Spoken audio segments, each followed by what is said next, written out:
hinge to clean and press, pretty advanced movement, amazing. Feeling my core really nice and stacked. If we breathe well, grabbing a foam roller if you need that for balance, you can put the back leg on the wall or kickstand it, whatever is more comfortable. Biggest rule here is that the front knee is in front of the knee that's kind of grounded or behind you. Biggest things too, we also want to be able to shift into the hip, get over the midfoot and sit back into this hinge position. So we want to be able to nail that first and also feel comfortable with pressing overhead. So there's lots of layers before we get to something like this that is a bit more dynamic. Thinking about that hinge, and then I can have that foam roller because as I come up, bring my leg through and press, I can press into the foam roller to help with that deep core activation and also some balance. Hinge down and explode up. Trying to keep those ribs from flaring out.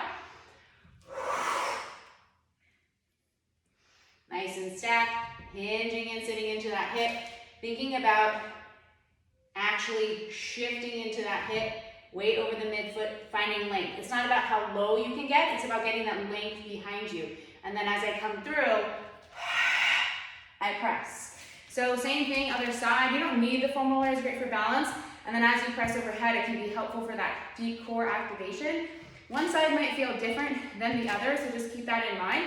So as I think about getting over that midfoot, lengthening into this glute, and then I come through and I can press overhead. So my left shoulder is not quite as stable, a little bit more restriction there. So you might want to play around with the weight. Ideally go same weight side to side. So I wouldn't go too heavy on this. Especially on this left side, really think about that those left side abdominals, keeping that left rib flare in check. Strong exhale as you press overhead, which is really gonna get those deep abs on. So that is your wall hinge to clean and press.